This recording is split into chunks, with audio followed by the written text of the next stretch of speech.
The story of Olumo Rock dates back to the days when songs of wars dominated the airwaves in Yoruba land. That was within the first quarter of the 19th century.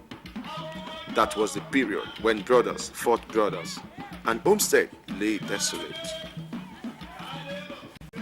The Oyo Empire was falling apart from pressures of Fulani attack from the outside and fratricidal conflicts within. Large population of refugees sought alternative places of peace. A hunter and farmer by name Adagba located Olumo and found it a natural place of refuge from wars and threats of wars. As the story goes, Adagba retreated with his wife to the safety of the rock whenever the need arose. Egba Renaissance patrolmen consisting of hunters who met Adagba and who were brought to the rock were convinced that their search for a new secure home base was over. With the surrounding fertile wooded savanna and the presence of Ogun River, they had arrived at the promised land. Confirmation of suitability of the site by Ifa divination was the needed seal of approval. In 1830, Shodeke, a hunter and leader of the Egba refugees from the Ibadan area, founded the town of Abeokuta, which means beneath the rock. The rock was later named Olumo, which has two levels of meaning.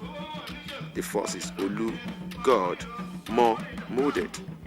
The second is Oluwafimo, God has put an end to it out of wandering and suffering. Olumo Rock and the success story of Abeokuta attracted large waves of Yoruba refugees from various theatres of conflicts. Thus, Olumo Rock became the symbol of security, unity, and the freedom of the Egbas and all residents of Abeokuta.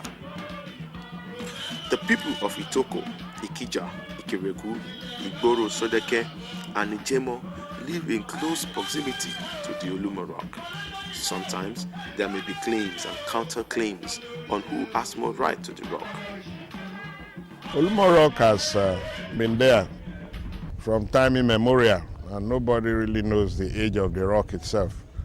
But Olumo Rock in recent times, within the last 200 or so years, has been closely tied, closely linked with the Egba people, because Olumo Rock has become their symbol of unity.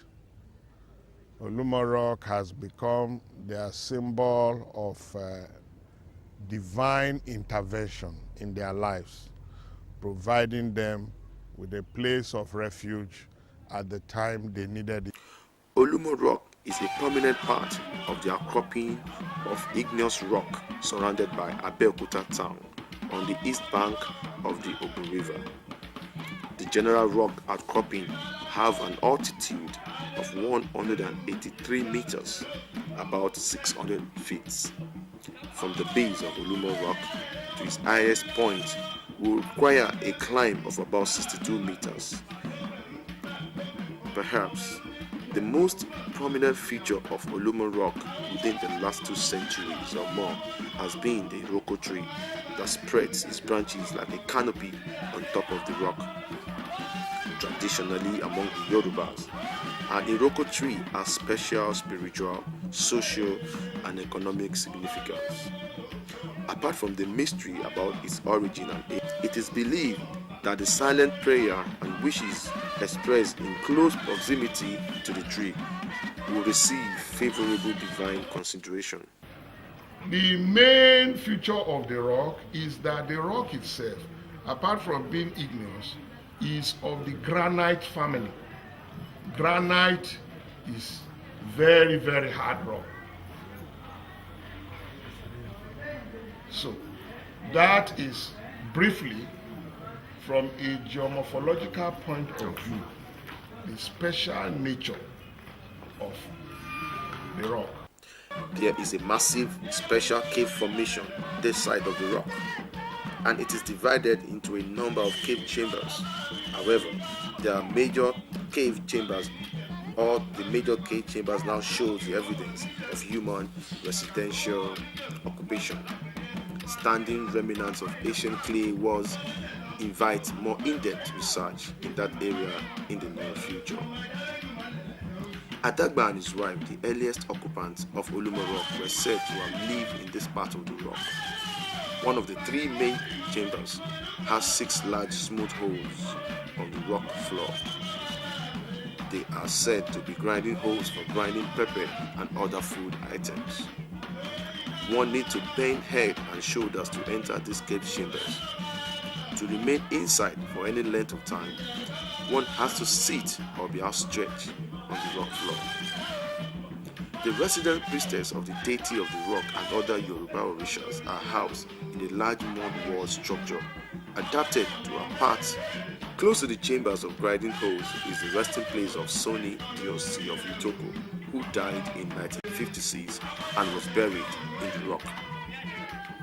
The outlet flow point of the medicinal water of the rock is not far from the resting place of Soni Diosi of Itoko. The water is said to travel from the areas of the crown tree through the rock and seep out below at the base. And so much energy, so much money, so much time has been spent on Olumo Rock to make it the flagship of modern day tourism in Nigeria.